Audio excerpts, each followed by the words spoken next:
زینب رضی اللہ تعالی عنہا، ان کی قبر منور دمشق میں ہے۔ اور اگلی بات سنو، بنو امیہ کے قبرستان میں میرا مسئلہ حل کرو، کون تھا دمشق میں حضرت زینب کا؟ حضرت زینب کے شوہر کا نام ہے۔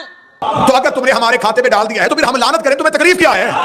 لیکن آپ نے یہ قتل ہمارے کھاتے میں ڈالا کہ امام حسین کو قتل شیعوں نے کیا تھا، لیکن تمہاری بدبختی نے تمہارا ساتھ پھر نہیں چھوڑا، تمہاری قسمت نے تمہارا ساتھ نہیں دیا، بدبختی نے ساتھ نہیں چھوڑا کہ تم نے لکھ دیا کہ حسین کے قاتل جو تھے وہ عمر ابن سعد تھا، وہ حسین بن نمیر تھا، وہ محمد بن اشعث تھا۔ جب تم نے نام لکھ دیے تو اب بتانا تو پڑے گا نا کہ عمر ابن سعد کس کا بیٹا تھا؟ یہ سعد بن ابی وقاص کا بیٹا تھا، وہ سعد بن ابی وقاص جسے آپ نے شام بشرا میں شامل کیا۔ امام حسین کے قاتلوں میں محمد بن اشعث کھڑا ہے، آپ کو بتانا پڑے گا یہ پہلے خلیفہ کا بھانجا ہے۔ قاتلوں کے شجرے ہم تمہارے گھر سے نکالیں گے۔ جس نے حکم دیا وہ معاویہ کا بیٹا، جو لشکر لے کے گیا اور جس نے سب سے زیادہ ملعونیت کی تھی ابن زیاد ملعون نے۔ میں بڑی ایک جلدی میں نے کہا کہ پہلی مجلس میں کہا تھا کہ ان کے کردار اتنے گندے ہوں گے کہ مجھے منبر کا ادب ملحوظ خاطر رہے گا کہ میں کیسے پڑھوں۔ جو زیاد اس کا یہ بیٹا ہے نا، عبید اللہ اس کا نام ہے، اس کو ابن زیاد کے نام سے مشہور جان بوجھ کے کیا گیا تھا۔ یہ جو زیاد ہے نا، زیاد باپ کے نام سے مشہور نہیں تھا، اس کو زیاد ابن سمیہ کہتے تھے ماں کے نام سے، کیونکہ باپ کے نام کا کسی کو نہیں پتا تھا۔ یہ طریقی حقائق ہیں، باپ کے نام کا کسی کو نہیں پتا تھا، ماں کے نام سے عرب میں مشہور کر دیا گیا تھا، بڑا ملعون۔ اور یہ بات ذہن میں رکھیے گا، امام کا قاتل حرامی ضرور ہوتا ہے،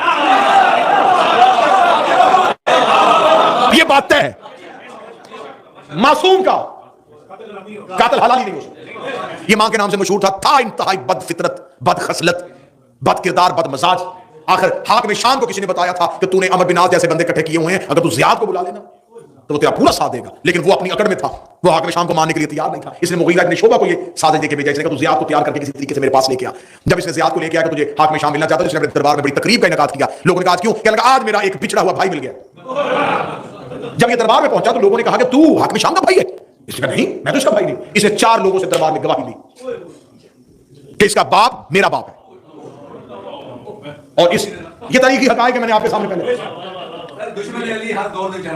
اور اس نے مغیرہ ابن شعبہ کو کاندھا مار کے کہا تھا کہ تو مجھے یہاں گالیاں دلوانے کے لیے لے کے آیا تھا، کہ یہ گالی ہے نا کہ بھرے دربار میں یہ کہہ رہا ہے۔ اور اس نے 4 لوگوں سے قرآن پہ قسم دلوائی، اور وہ بات آپ کبھی ممبر کے علاوہ مجھ سے پوچھ لیجیے گا، میں پورا آپ کو واقعہ سنا دوں گا کہ انہوں نے کس انداز میں گواہی دی اور اس کو کس طرح اس کے ساتھ بھائی کے رشتے سے جوڑا، اور انہوں نے تسلیم کر لیا کہ میرا بھائی ہے۔ تو قاتل حسین تو تمہارے بھائی تھے۔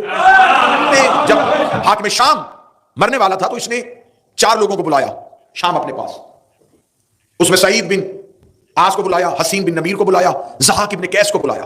اس نے کہا کہ میں اپنے بعد اپنے بیٹے یزید کو حاکم بنانا چاہتا ہوں، کوئی رستہ اختیار کرو، کیونکہ یہ انتہائی بد کردار تھا۔ تو انہوں نے کہا کہ اس کی حکومت کو لوگ تسلیم نہیں کریں گے، ہم اگر جس طرح تیری حکومت ہم نے بزور پیسہ بزور درہم و دینار منوائی تھی نا، اگر ہم خزانوں کے منہ کھول بھی دیں تو 4 ایسے لوگ ہیں جن سے شدید خطرہ ہے۔ میں یہ تاریخ پڑھا، اور میں نے پہلی مجلس میں کہا تھا کہ طریق کا مسلک نہیں ہوتا، طریق کسی فرقے سے نہیں ہوتی۔ انہوں نے کہا کون؟ انہوں نے کہا ایک حسین ابن علی، عبداللہ ابن عمر، عبد الرحمن بن ابی بکر اور عبداللہ ابن زبیر۔ کسی طریقے سے ان کو لالچ میں لو۔ یہ اپنی زندگی میں حاکم شام مکہ پہنچا حج کے دنوں میں، تو اس نے 4 افراد کے ساتھ علیحدہ علیحدہ ملاقات کی۔ اب جو تاریخ ابو الفدا روضۃ الاحباب یعنی کہ اہل سنت تواریخ سے میں پڑھ رہا ہوں، جو سب سے پہلی ملاقات اس نے کی وہ عمر کے بیٹے عبداللہ سے کی، عبداللہ ابن عمر سے۔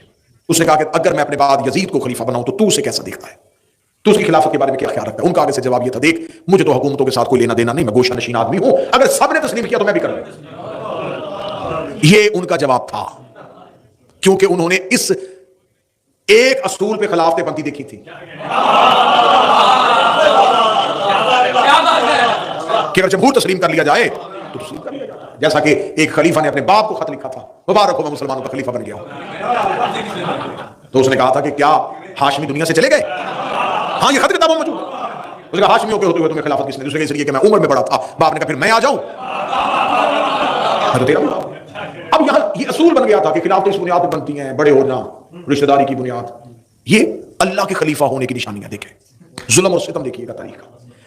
عبداللہ ابن عمر نے یہ جواب دے دیا، اس نے کہا ٹھیک ہے۔ اس نے عبد الرحمن بن ابی بکر کو بلایا، اس نے سخت الفاظ میں مذمت کی، اس کے ساتھ جھگڑا ہوا، اور نبی کی بیوی نے جب اپنے بھائی کو اس کے ہاتھوں مار کھاتے ہوئے دیکھا تو وہ آئیں اور اس کو بچا کے لے گئی، اور اس نے کہا کہ تو نے میرا پہلے ایک بھائی محمد قتل کروا دیا ہے، اب تو اس کے پیچھے کیوں پڑ گیا؟ تیسری اس نے ملاقات کی حسین ابن علی سے، مولا حسین ابن علی سے کہا دیکھیے حسن نے میرے ساتھ شرائط طے کی تھی، مولا نے فرمایا تم نے اس پہ عمل نہیں کیا. اس جگہ میں نے خاطر خواہ عمل کیا ہے. میں چاہتا ہوں کہ میرے بعد میرا بیٹا یزید تخت پہ بیٹھے. مولا امام حسین اس کی طرف دیکھ کے کہنے لگے یہ پہلی شرط کی نفی ہے. اللہ کی زمین پہ ہمارے ہوتے ہوئے کسی کو حاکم مسلط کرنا یہ کفر ہے. حسین ابن علی کا دشمن مورخ، دشمن، میں نے متعصب ترین مورخ اٹھا کے دیکھے، تبری جیسے لوگ اٹھا کے دیکھنے، ابن خلدون جیسے لوگوں کو اٹھا کے پڑھا ہے، تاریخ الخلفاء میں جلال الدین سیوطی کو